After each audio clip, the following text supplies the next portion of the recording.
नमस्कार, आप सभी का स्वागत है। आइए आज हम लोग रेलवे का प्रैक्टिस सेट करने वाले हैं। यह रुक्मिणी प्रकाशन वॉल्यूम 2 की व्यू है जो कि एनटीपीसी ग्रेजुएट लेवल और इंटर लेवल दोनों के लिए इम्पोर्टेंट है। देखिए इसमें टोटल 30 सेट्स हैं हम लोग, जिसमें से 12 सेट कंप्लीट कर चुके हैं। प्ले लिस्ट में जाइए, सारे सेट्स आपको वहाँ पे मिल जाएंगे आसानी से, वहाँ से आप सभी देख सकते हैं। तो चलिए यहाँ से हम लोग 13 नंबर सेट शुरू कर लेते हैं। आप लोगों से रिक्वेस्ट है, चैनल को अभी तक सब्सक्राइब नहीं किए हैं तो तुरंत चैनल को दोस्तों सब्सक्राइब कर लीजिए। देखिए यहाँ पे सेट नंबर 13 है, इसका हम लोग फर्स्ट क्वेश्चन से यहाँ पे देख लेते हैं। जैसा कि आप सभी जानते हैं, हम लोग यहाँ पे क्या करने वाले हैं, केवल जीके जीएस का पार्ट ही देखेंगे, क्योंकि रीजनिंग और मैथ का पार्ट हम लोग यह कंप्लीट होने के बाद करेंगे। तो ऐसा हम लोग करेंगे। सेट नंबर जो है 13 है, जैसा कि बता चुके हैं। और यहाँ से हम लोग जीके जीएस का पार्ट क्वेश्चन नंबर 7 से शुरू कर लेते हैं, क्योंकि यहीं से शुरू होता है। अभी तक चैनल को सब्सक्राइब नहीं किए तो तुरंत चैनल को सब्सक्राइब कर लीजिए, वीडियो को लाइक शेयर कीजिए। चलिए यहाँ से शुरू करते हैं हम लोग। लोकटक झील भारत के किस राज्य में स्थित है? तो यह आपका मणिपुर में स्थित है। बी आपका करेक्ट आंसर हो जाएगा, याद रख लीजिएगा। लोकटक झील उत्तर पूर्व भारत की सबसे बड़े मीठे पानी की भी झील है, ये भी याद रख लीजिएगा। लोकटक झील दोस्तों विश्व में एकमात्र तैरता हुआ उद्यान काबुल लेमजाओ नेशनल पार्क जो है कि अवस्थित है, भी याद रखिएगा। यह झील संगाई हिरण एकमात्र प्राकृतिक आवास है। लोकटक झील में तैरते हुए द्वीप पाए जाते हैं, जिन्हें स्थानीय भाषा में फुमदी कहते हैं। क्या कहते हैं? फुमदी कहते हैं स्थानीय भाषा में, भी याद रख लीजिएगा। और भी जान सकते हैं आप, मिजोरम में पाला झील अवस्थित है और रुद्र सागर झील त्रिपुरा राज्य में स्थित है, और हुसैन सागर झील हैदराबाद और सिकंदराबाद के मध्य स्थित है। ये सब याद रखना है। नेक्स्ट क्वेश्चन यहाँ पे आइए हम लोग देख लेते हैं, क्वेश्चन नंबर 8 दोस्तों। 8 नंबर क्वेश्चन आपके सामने देखिए, यहाँ पे है क्वेश्चन है भारत में सबसे लंबा नदी पुल कौन सा है? भारत में सबसे लंबा नदी पुल का नाम बताना है, तो आपका यहाँ पे हो जाएगा भूपेन हजारिका सेतु। डी आपका करेक्ट आंसर यहाँ पे हो जाएगा। भूपेन हजारिका सेतु भारत में असम और अरुणाचल प्रदेश को जोड़ता है। इस पुल की लंबाई 9.15 किलोमीटर यानी 9.15 किलोमीटर की यह लंबाई है। यह पुल ब्रह्मपुत्र नदी की उपनदी लोहित नदी पर स्थित है, और महात्मा गांधी जो सेतु है गंगा नदी पर है, याद रखिएगा। यह सेतु बिहार और दक्षिण बिहार को, उत्तर बिहार और दक्षिण बिहार को जोड़ता है। रविंद्र सेतु भारत के पश्चिम बंगाल में हुगली नदी पर स्थित है, ये भी याद रखिएगा। नेक्स्ट क्वेश्चन चलिए हम लोग देखते हैं, क्वेश्चन नंबर 9। इसके पहले आइए एक इंफॉर्मेशन, एक नंबर देते हैं, व्हाट्सएप नंबर। इसको व्हाट्सएप नंबर को नोट कर लीजिए, 9262301769। इस नंबर पे व्हाट्सएप ग्रुप भी है, और व्हाट्सएप भी कर सकते हैं 9262301769। और पैड ग्रुप से आप चाहे तो ज्वाइन हो सकते हैं, यानी कि एग्जाम तक बहुत सारे बुकों का प्रैक्टिस सेट मार्केट बुकों का सेंड किया जाता रहेगा इस ग्रुप में। कुछ पेमेंट करके आपको इसमें जुड़ना है, तो चलिए यहाँ से जुड़ सकते हैं इस नंबर पे व्हाट्सएप करके। और दो रूपों में आपको पीडीएफ मिलेगा, एक टिक लगा हुआ, एक बिना टिक लगा हुआ, सेम सेट का। तो चलिए यहाँ पे क्वेश्चन नंबर 9 यहाँ पे आइए हम लोग देख लेते हैं। क्वेश्चन नंबर 9 है, सरकार ने किसान क्रेडिट कार्ड योजना कब पेश की थी? तो आंसर होगा अगस्त 1998, यानी 1998 में अगस्त में जो है किसान क्रेडिट कार्ड जो है पेश किया गया था, याद रखिएगा। किसान क्रेडिट कार्ड तत्कालीन वित्त मंत्री श्री यशवंत सिन्हा के द्वारा पेश किया गया था। किसान क्रेडिट कार्ड संस्थानिक ऋण तथा किसानों की पहुंच सुनिश्चित करने की एक महत्वपूर्ण प्रभावी पहल है, याद रखिएगा। ऐसे किसान जो 5,000 या अधिक मूल्य के उत्पादन ऋण के लिए योग्य हैं, वे किसान क्रेडिट कार्ड के हकदार हैं। ठीक है, याद रख लीजिएगा। मार्च 2012 से किसान क्रेडिट कार्ड धारकों को आपका एम क्रेडिट कार्ड निर्गत किए जा रहे हैं। आपका यहाँ पे बहुत सारी बातें हैं, याद रख लीजिएगा। और 19 मार्च 2016 को किसान सुविधा ऐप की शुरुआत भी की गई थी, यह भी याद रखिएगा। किसान कॉल सेंटर की शुरुआत 2004 में हुई थी। और नेक्स्ट क्वेश्चन चलिए देख लेते हैं हम लोग। 10 नंबर क्वेश्चन है यहाँ पे, फरवरी 2025 के अनुसार लोकसभा में विपक्ष के नेता कौन है? तो राहुल गांधी हैं, एक करेक्ट आंसर यहाँ पे आपका हो जाएगा। नेक्स्ट यहाँ पे चलिए हम लोग क्वेश्चन देखते हैं, क्वेश्चन नंबर 11। क्वेश्चन नंबर 11 है, यानी 11 है आपके सामने। 1928 में बारदोली सत्याग्रह का नेतृत्व किसने किया था? तो आपका सरदार वल्लभ भाई पटेल ने किया था, याद रख लीजिएगा। यह आंदोलन 12 जून 1928 को, याद रखिएगा, शुरू हुआ था। और सूरत के बारदौली तालुके में किसानों द्वारा लगान वृद्धि के विरुद्ध यह सत्याग्रह चलाया गया था। और यहाँ पे गुजरात के किसान आंदोलनों में कुनबी पट्टीदार जातियों के भूस्वामी किसान ही नहीं बल्कि कपिल राज भी इसमें शामिल थे, अश्वेत जैन भी शामिल थे, याद रख लीजिएगा यहाँ पे। और बारदौली सत्याग्रह पत्रिका का प्रकाशन भी प्रारंभ किया गया था इसमें। और बारदौली सत्याग्रह के समय यहाँ के महिलाओं की ओर से महात्मा गांधी ने वल्लभ भाई पटेल को सरदार की उपाधि प्रदान की थी, काफी इंपॉर्टेंट है। नेक्स्ट क्वेश्चन चलिए हम लोग 12 नंबर यहाँ पे देख लेते हैं। क्वेश्चन है, जो तिरंगा झंडा स्टुअर्ट गार्ड में मैडम कामा ने फहराया था उसे चोरी छिपे ब्रिटिश भारत में कौन लाया था? तो यहाँ पे आपका आंसर हो जाएगा इंदलाल याग्रिक, इंदलाल याग्रिक, ऑप्शन ए करेक्ट आंसर यहाँ पे आपका हो जाएगा। भीकाजी रुस्तम कामा भारतीय मूल की फ्रांसीसी नागरिक थीं। इन्होंने जर्मनी के स्टुअर्ट शहर में 22 अगस्त 1907 को आयोजित 7वें अंतर्राष्ट्रीय कांग्रेस में तिरंगा फहराई थी। वे दादा भाई नौरोजी के निजी सचिव के रूप में काम करती थीं। और भीकाजी कामा का जन्म 24 सितंबर 1861 को मुंबई के एक समृद्ध पारसी परिवार में हुआ था। और मैडम कामा ने 1909 में वंदे मातरम समाचार पत्र निकाले थे। और स्वराज का झंडा औपचारिक रूप से 1906 में कलकत्ता कांग्रेस अधिवेशन में दादा भाई नौरोजी ने फहराया था, ये भी याद रखिएगा। नेक्स्ट क्वेश्चन हम लोग चलिए देख लेते हैं। क्वेश्चन नंबर हमें चलना पड़ेगा नेक्स्ट 19 नंबर पे मिल जाएगा आपका जीके जीएस का पार्ट। तो यहाँ पे चलिए क्वेश्चन नंबर 19 देखिए क्या है, आइए। क्वेश्चन है आपका, निम्न में से कौन सा हार्मोन मानव प्लेसेंटा द्वारा स्रावित नहीं होता है? तो यहाँ पे हो जाएगा डी एलएच, ठीक है। एलएच हार्मोन मानव प्लेसेंटा द्वारा स्रावित नहीं होता है। मानव प्लेसेंटा द्वारा स्रावित होने वाला हार्मोन जो है प्रमुख है ह्यूमन कोरियोनिक, आपका गोनेडोट्रोपिन, एससीजी जिसको बोलते हैं।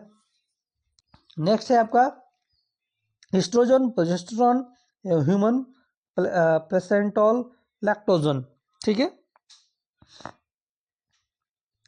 नेक्स्ट क्वेश्चन, इसी में कुछ जान लेते हैं बात। आइए देखिए यहाँ पे एलएच जो है, एलएच आपका इसका फुल फॉर्म होता है ल्यूटिनाइजिंग हार्मोन। अग्र पीयूष ग्रंथि में आपका गोनेडोट्रोपिक कोशिकाओं द्वारा उत्पन्न किया जाता है। यह हार्मोन जो है आपका ल्यूटिनाइजिंग हार्मोन जो है आपका गोनेडोट्रोपिक हार्मोन माना जाता है, क्योंकि इसकी भूमिका अदाओं में अंडाशय एवं नर में वृषणों जो कि आपका गोनेड्स कहलाते हैं को नियंत्रण में रखता है, ठीक है। तो नेक्स्ट इसी में कुछ और बातें जान लेते हैं। एस्ट्रोजन यौन मासिक धर्म, गर्भावस्था और रजो निवृत्ति के लिए एक प्रमुख हार्मोन है।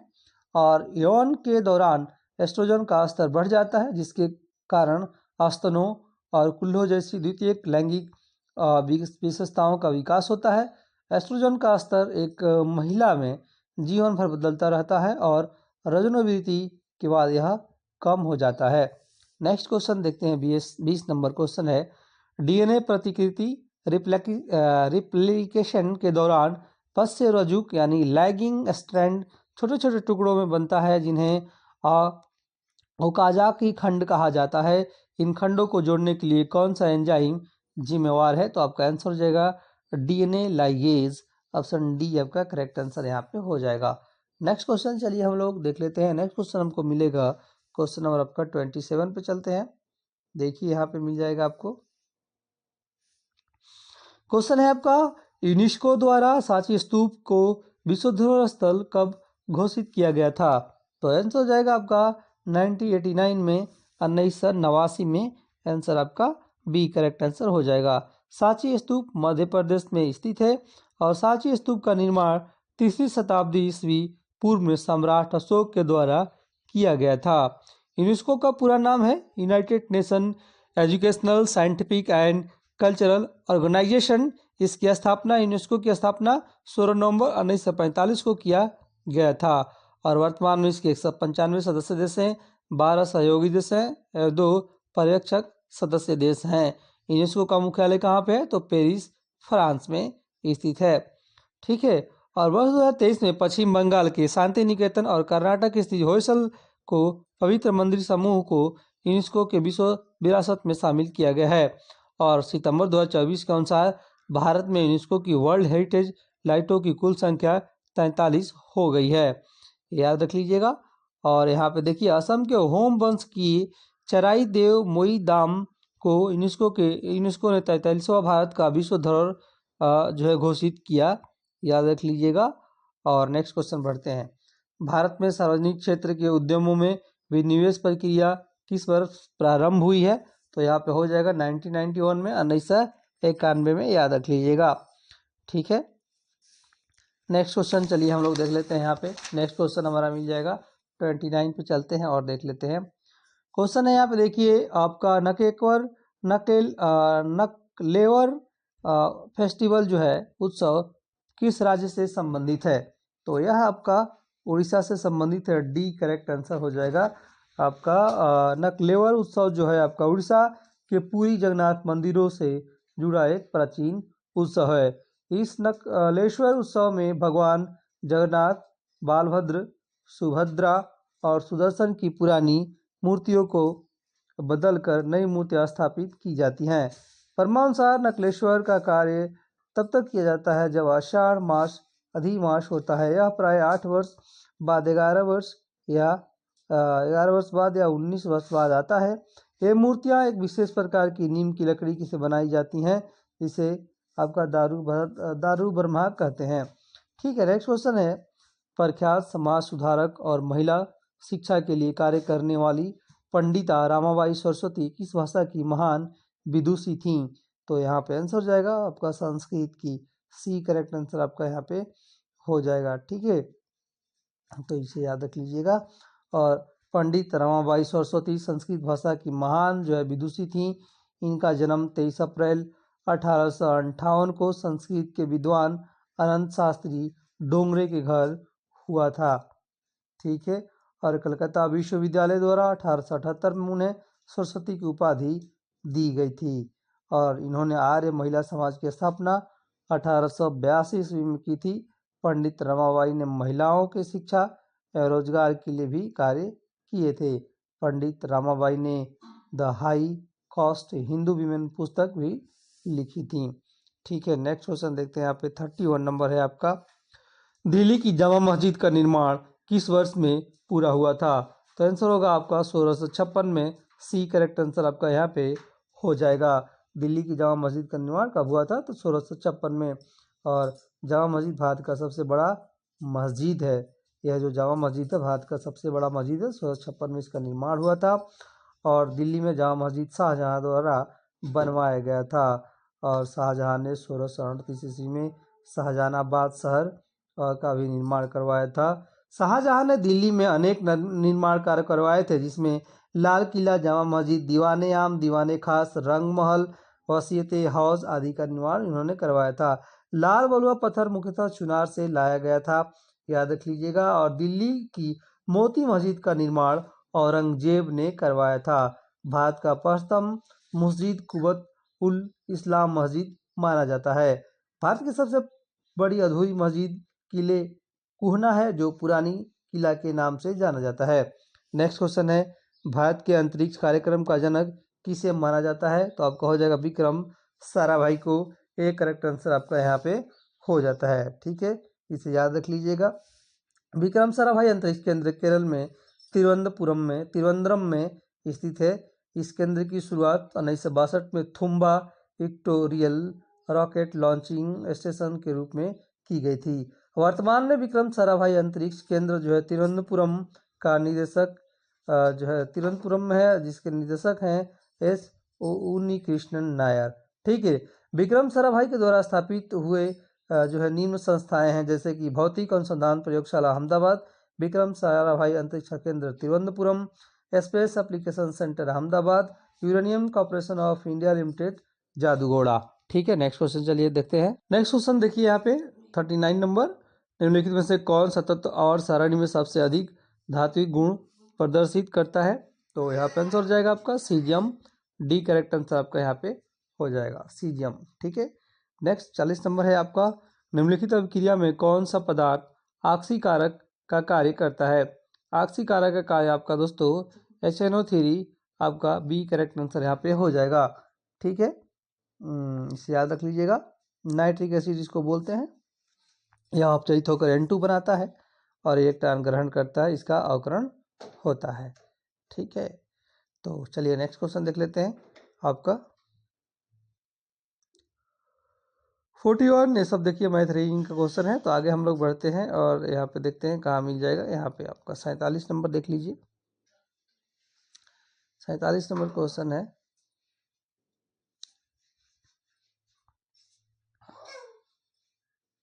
आइए यहाँ से देख लेते हैं। 1857 में अंग्रेजों ने मुगल वंश के अंतिम शासक डॉट डॉट को सत्ता से बर्खास्त कर दिया था।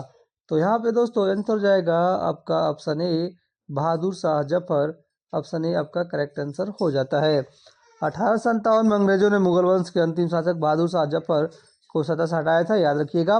और मुगल साम्राज्य का संस्थापक बाबर को माना जाता है। 1507 में बाबर ने पातशाह की उपाधि धारण की थी। और 1857 के विद्रोह के समय भारत का गवर्नर जनरल कौन था, तो लॉर्ड कैनिंग था। और 1857 के प्रथम भारतीय स्वतंत्र संग्राम में बहादुर शाह जफर ने भारतीय सिपाहियों का नेतृत्व किया था। युद्ध के बाद अंग्रेजों ने बर्मा भेज दिया था इन्हें। और 1857 विद्रोह को वीर सावरकर ने प्रथम स्वतंत्रता संग्राम कहा था। नेक्स्ट क्वेश्चन यहाँ पे देखिए, दिल्ली मेट्रो के पहले कॉरिडोर का उद्घाटन किसने किया था। तो यहाँ पे आंसर जाएगा आपका दोस्तों Atal Bihari Vajpayee. B correct answer आपका यहाँ पे हो जाएगा कि आंसर हो जाएगा बी आपका अटल बिहारी वाजपेयी जो है आपका दिल्ली मेट्रो पहले कॉरिडोर का उद्घाटन किए थे। और दिल्ली मेट्रो का शुभारंभ 24 दिसंबर 2002 को 30 हजारी लाइन से हुई थी। और भारत सरकार और दिल्ली सरकार ने संयुक्त रूप से 3 मई 1995 को दिल्ली मेट्रो रेल कॉरपोरेशन नामक एक कंपनी की स्थापना की, जिसमें ई श्रीधरन को प्रबंध निदेशक के रूप में रखा गया था। और मनमोहन सिंह भारत के 13वें प्रधानमंत्री थे तथा आरबीआई के पूर्व गवर्नर और भारत के उदारीकरण के जनक थे, जो कि यहाँ पे नाम था, इसलिए यहाँ पे डिस्कशन हो गया है। ठीक है, और लोगों के बारे में चाहे तो आप जान सकते हैं। फिलहाल आगे बढ़ते हैं। 49 नंबर देखिए, यहाँ पे क्वेश्चन है, 1930 में शुरू हुई किस महत्वपूर्ण घटना ने भारतीयों को स्वतंत्रता के लिए अहिंसक आंदोलन में शामिल होने के लिए प्रेरित और संगठित करने में महत्वपूर्ण भूमिका निभाई थी। नमक सत्याग्रह दोस्तों। ऑप्शन डी करेक्ट आंसर आपका यहाँ पे हो जाएगा। ठीक है, 12 मार्च 1930 को गांधी जी ने अपने 78 समर्थकों के साथ जो है साबरमती स्थित अपने आश्रम से लगभग 385 किलोमीटर दूरी दांडी के लिए प्रस्थान किया था। और लगभग 24 दिनों के बाद 6 अप्रैल 1930 को दांडी पहुंचकर गांधी जी ने नमक कानून तोड़ा और सभी ने अज्ञा आंदोलन की शुरुआत की थी। सुभाष चंद्र बोस ने गांधी जी के नमक सत्याग्रह की तुलना नेपोलियन के एल्बा से पेरिस की यात्रा से की थी। दांडी के दौरान कमला देवी चट्टोपाध्याय ने गांधी जी के आंदोलन को केवल पुरुषों तक सीमित न रखने के लिए राजी किया था। स्वदेशी आंदोलन के प्रचार प्रसार के लिए अश्विनी कुमार दत्ता ने आपका बारिसाल में स्वदेशी बांधव समिति की भी स्थापना की थी। 1 नवंबर 1913 में अनेक भारतीयों ने लाला हरदयाल के नेतृत्व में सैन फ्रांसिस्को में गदर पार्टी की स्थापना की थी। भारत छोड़ो आंदोलन की शुरुआत 9 अगस्त 1942 को हुई थी। सारे फैक्ट जो है स्वतंत्रता आंदोलन से जुड़े थे, जो जो इसमें दिए गए हैं सब डिस्कस कर लिए गए हैं। चलिए नेक्स्ट क्वेश्चन देखते हैं। यहाँ पे 50 नंबर क्वेश्चन है। यहाँ पे संविधान की प्रस्तावना के अनुसार निम्नलिखित में से कौन सा शब्द क्रम से सही है। तो यहाँ पे डी करेक्ट आंसर हो जाएगा दोस्तों संप्रभु, समाजवादी, धर्मनिरपेक्ष, लोकतांत्रिक, गणतंत्र। ऑप्शन डी करेक्ट आंसर आपका यहाँ पे हो जाएगा। भारतीय संविधान की प्रस्तावना का आविर्भाव पंडित जवाहरलाल नेहरू द्वारा 13 दिसंबर 1946 को संविधान सभा में रखे गए उद्देश्य प्रस्ताव से हुआ था। प्रस्तावना अमेरिका के संविधान से ली गई है, लेकिन प्रस्तावना की भाषा ऑस्ट्रेलिया संविधान की प्रस्तावना का भाग है। 42वें संविधान संशोधन अधिनियम 1976 द्वारा प्रस्तावना में समाजवादी, पंथ निरपेक्ष और अखंडता शब्द शामिल किया गया है। संविधान की प्रस्तावना को वाशिंगटन की कुंजी भी कहा जाता है। ठीक है, संविधान की प्रस्तावना को संविधान की कुंजी कहा जाता है, तो ध्यान रखिएगा। और भारत के संविधान तीन प्रकार का न्याय सामाजिक, आर्थिक एवं राजनीतिक और 5 प्रकार की स्वतंत्रता, विचार, अभिव्यक्ति, विश्वास, धर्म एवं उपासना एवं 2 प्रकार की समानता, प्रतिष्ठा एवं अवसर का उल्लेख करता है। नेक्स्ट क्वेश्चन यहाँ पे देखिए, 51 नंबर देखते हैं हम लोग। यहाँ पे क्वेश्चन है आपका कि किस भाषा को पूर्व का इतालवी कहा जाता है? तो यहाँ पे तेलुगु, डी करेक्ट आंसर आपका यहाँ पे हो जाएगा। नेक्स्ट क्वेश्चन चलिए यहाँ पे देख लेते हैं हम लोग। क्वेश्चन आपका है, एकाधिकारी प्रतिस्पर्धा की तुलना में एकाधिकार में मांग का डॉट डॉट वक्र होता है।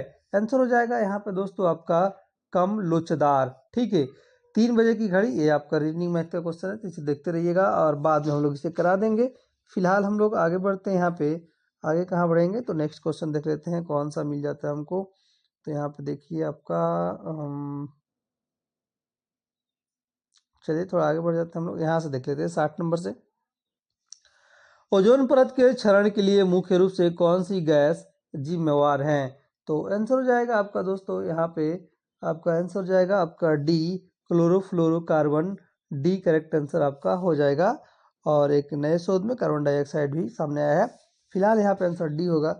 चलिए यहाँ पे देख लीजिए, ओजोन परत वायुमंडल की समताप मंडल यानी स्ट्रेटोस्फीयर परत में ओजोन गैस O3 की एक परत है जो हानिकारक पराबैंगनी विकिरण को पृथ्वी पर आने से रक्षा करती है। ओजोन परत का पतला होना ओजोन क्षरण कहलाता है। क्लोरोफ्लोरोकार्बन मानव निर्मित यौगिक है जो पहले रेफ्रिजरेटर और एरोसोल स्प्रे में उपयोग किए जाते थे, ध्यान रखिएगा। CFC समताप मंडल में पहुंचकर सूर्य के प्रकाश से टूट जाते हैं और क्लोरीन परमाणु मुक्त करते हैं, और CFC का क्लोरीन परमाणु उत्प्रेरक के रूप में कार्य करते हैं और ओजोन अणुओं को नष्ट करते हैं। और carbon dioxide, methane, nitrous oxide एक ग्रीन हाउस गैसें हैं जो कि यहाँ पे दिए गए हैं। ठीक है, तो भी याद रखिएगा। और ये ग्लोबल वार्मिंग के लिए योगदान करती हैं गैसें, जो ऊपर मैंने बताए हैं। और लेकिन ओजोन क्षरण में इनकी भूमिका बहुत नगण्य है, लेकिन है। ठीक है, मॉन्ट्रियो प्रोटोकॉल एक अंतर्राष्ट्रीय संधि है जिसका उद्देश्य CFC के उत्पादन और उपयोग को कम करने का उद्देश्य है। ध्यान रखिएगा। नेक्स्ट क्वेश्चन हम लोग देखते हैं दोस्तों, 67 पे चलते हैं। ठीक है, यहाँ पे देख लेते हैं। क्वेश्चन आपका यहाँ पे देखिए है कि भारतीय तीरंदाजों ने पहली बार ओलंपिक में किस वर्ष भाग लिया था? तो आंसर हो जाएगा आपका 1988। बी करेक्ट आंसर यहाँ पे हो जाएगा, याद रख लीजिएगा। ठीक है, और भारतीय तीरंदाजी की स्थापना 1973 में हुई थी। और भारतीय ने पहली बार 1900 ईस्वी में आपका ओलंपिक खेलों में भाग लिया था। नेक्स्ट क्वेश्चन है यहाँ पे, AR रहमान ने माइकल जैक्सन के साथ निम्नलिखित में से कौन सा संगीत एल्बम रिकॉर्ड किया था? यहाँ हो जाएगा एकम सत्यम। ये करेक्ट आंसर आपका यहाँ पे हो जाएगा, एकम सत्यम। ठीक है, आपका 68 का आंसर हो जाएगा। नेक्स्ट यहाँ पे देख लेते हैं 69 नंबर। 69 नंबर क्वेश्चन है, थॉमस कप निम्नलिखित में से किस खेल से संबंधित है? तो यहाँ पे पुरुष बैडमिंटन से है। ऑप्शन सी आपका करेक्ट आंसर यहाँ पे हो जाएगा। ठीक है, थॉमस कप की स्थापना पूर्व अंग्रेज बैडमिंटन खिलाड़ी सर जॉर्ज एलन थॉमस ने की थी। पहला थॉमस कप टूर्नामेंट 1948 से 49 में आयोजित किया गया था। यह टूर्नामेंट हर 2 साल में आयोजित किया जाता है। उबेर कप महिलाओं के लिए आयोजित किया जाने वाला बैडमिंटन टूर्नामेंट है। ठीक है, यहाँ पे महिला के लिए बैडमिंटन टूर्नामेंट कौन सा है? तो उबेर कप है। और सब बातें आपको याद रखना है। और नेक्स्ट चलिए आगे हम लोग देख लेते हैं। नेक्स्ट यहाँ पे 70 नंबर, भारत के संविधान का कौन सा भाग नागरिकता से संबंधित है? तो आपका भाग 2 ऑप्शन सेकंड करेक्ट आंसर हो जाएगा। और अनुच्छेद 5 से 11 नागरिकता से जुड़ा हुआ है। और अनुच्छेद 10 में नागरिकता के अधिकारों को जारी रखने का प्रावधान है। बहुत सारी बातें, आगे हम लोग बढ़ते हैं दोस्तों। और नेक्स्ट क्वेश्चन देख लेते हैं हम लोग 71 नंबर। 71 नंबर क्वेश्चन आपके सामने लगा हुआ है और इसे देखते हैं हम लोग, पढ़ते हैं। भारतीय संविधान के किस अनुच्छेद की विवेकधीन शक्ति के तहत भारत के सर्वोच्च न्यायालय ने यौन कार्य को पेशे के रूप में मान्यता दी है? तो आपका अनुच्छेद 142 डी करेक्ट आंसर हो जाएगा। आशा करते हैं आप लोग क्वेश्चन को समझ रहे होंगे। भारतीय संविधान का अनुच्छेद 142 में जो है विवेकधीन शक्ति के तहत भारत के सर्वोच्च न्यायालय यौन कार्य को पेशे के रूप में मान्यता दी है। सेक्स वर्कर कानून के समान संरक्षण के हकदार हैं और आपराधिक कानून सभी मामलों में आयु और सहमति के आधार पर समान रूप से लागू होने चाहिए। यह जो है जब यह स्पष्ट हो जाए कि सेक्स वर्कर वयस्क हैं और सहमति से भाग ले रही हैं, पुलिस को हस्तक्षेप करने या कोई आपराधिक कार्रवाई करने से बचना चाहिए। अनुच्छेद 21 घोषित करता है कि कानून द्वारा स्थापित प्रक्रिया के अनुसार किसी भी व्यक्ति को उसके जीवन या व्यक्तिगत स्वतंत्रता से वंचित नहीं किया जा सकता है। अनुच्छेद 143 में सर्वोच्च न्यायालय को सलाहकारी अधिकारिता दी गई है। अनुच्छेद 140 में कहा गया है कि संसद विधि द्वारा सर्वोच्च न्यायालय को ऐसी अनुशासनिक शक्तियां दे सकती हैं जो सर्वोच्च न्यायालय को दी गई शक्तियों तथा अधिकारियों को प्रभावी बनाने के लिए जरूरी हैं। Next question 72 number. तो 143 नंबर काफ़ी इंपॉर्टेंट है दोस्तों। 72 नंबर क्वेश्चन है यहाँ पे स्थिर कीमतों पर राष्ट्रीय आय का क्या अर्थ है? तो आंसर हो जाएगा यहाँ पे आधार वर्ष की कीमतों पर अनुमानित आय। सी करेक्ट आंसर यहाँ पे हो जाएगा। नेक्स्ट क्वेश्चन हम लोग देखते हैं, आइए आगे बढ़ते हैं। यहाँ पे देखते हैं कौन सा क्वेश्चन है। तो ये आपका देख लेते हैं, मैथ रीजनिंग का क्वेश्चन है। यहाँ देखिए आपका ये सारे क्वेश्चन आपका रीजनिंग के है दोस्तों। तो आगे हम लोग बढ़ जाएंगे और देख लेंगे कौन सा क्वेश्चन हमें करने वाला है। जीके जी इसका पार्ट है। तो यहाँ पे देख लेते हैं, ये भी रीजनिंग का। यहाँ पे 79 से देख लेते हैं। देखिए क्वेश्चन है आपका जैव आवर्धन बायो मैग्निफिकेशन का क्या कार्य है? तो आपका आंसर हो जाएगा खास श्रृंखला के उच्च पोषी स्तरों में प्रदूषकों की सांद्रता में वृद्धि। डी करेक्ट आंसर यहाँ पे हो जाएगा। नेक्स्ट यहाँ पे 80 नंबर क्वेश्चन है। क्वेश्चन है कि निम्नलिखित में से कौन सा विकल्प ऑपरेटिंग सिस्टम का उदाहरण नहीं है? ऑपरेटिंग सिस्टम का कौन सा उदाहरण नहीं है दोस्तों? तो यहाँ पे बता दीजिए। 80 का आंसर हो जाएगा डी, माइक्रोसॉफ्ट ऑफिस जो है ऑपरेटिंग सिस्टम का उदाहरण नहीं है। डी करेक्ट आंसर हो जाएगा। नेक्स्ट क्वेश्चन यहाँ पे आइए हम लोग देख लेते हैं। नेक्स्ट क्वेश्चन हमको कहाँ पे मिलेगा? तो 87 पे मिलेगा। तो चलिए हम लोग 87 पे देख लेते हैं। ये देखिए यहाँ पे है, आ गया। क्वेश्चन है आपका दोस्तों भारत में आयोजित 71वां मिस वर्ल्ड 2024 का खिताब जीतने वाली क्रिस्टीना पिसकोवा किस देश की हैं? तो यह आपका देश की हैं, आपका चेक गणराज्य की हैं। आपका सी करेक्ट आंसर यहाँ पे आपका हो जाएगा। नेक्स्ट क्वेश्चन यहाँ पे देखते हैं, कुछ बातें जान लेते हैं। यहाँ पे देखिए,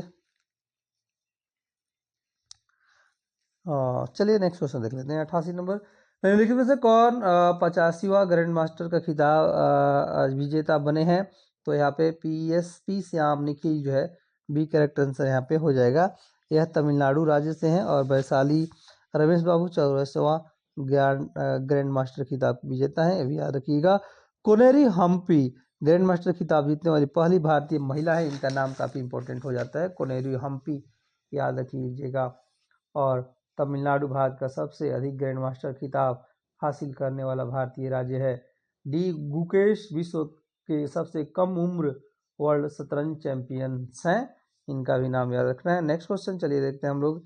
89 नंबर क्वेश्चन है, किस संस्था ने गूगल के सीईओ सुंदर पिचाई को मानद डॉक्टर ऑफ साइंस की उपाधि से सम्मानित किया है? तो यहाँ पे हो जाएगा IIT खड़गपुर।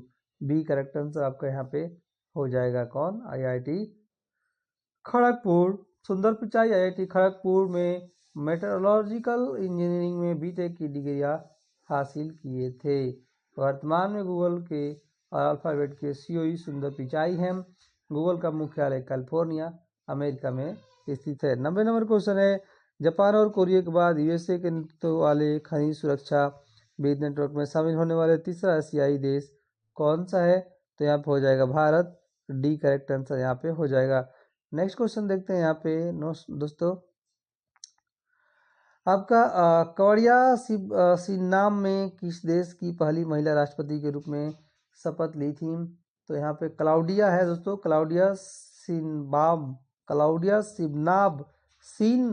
ने, क्लाउडिया सिनबाब नाम है। ने किस देश में पहली महिला राष्ट्रपति के रूप में जो है शपथ ली हैं? तो आंसर होगा आपका मैक्सिको। राष्ट्रसंघ की स्थापना किस वर्ष में किया गया था? आंसर होगा आपका 1920 में। सी करेक्ट आंसर यहाँ पे हो जाएगा। प्रथम विश्व युद्ध के बाद राष्ट्रसंघ की स्थापना 10 जनवरी 1920 को किया गया था और राष्ट्रसंघ आगामी विश्व युद्ध को रोकने में नाकाम रही थी और द्वितीय विश्व युद्ध के बाद 1945 में यूएनओ की स्थापना किया गया था। संयुक्त राष्ट्र संघ की स्थापना 24 अक्टूबर 1945 को हुआ था और यहाँ पे भारत 30 अक्टूबर 1945 को यूएनओ का सदस्य बना था और इसकी स्थापना का उद्देश्य है भारत में द्वितीय विश्व युद्ध जैसी विभीषिका का सामना विश्व को फिर से नहीं करना पड़े और इसके जनक आमतौर पर यूएसए के एफडी रूजवेल्ट को माना जाता है। नेक्स्ट क्वेश्चन यहाँ पे चलिए हम लोग देख लेते हैं। नेक्स्ट क्वेश्चन हमको मिल जाएगा आपका, देख लेते हैं।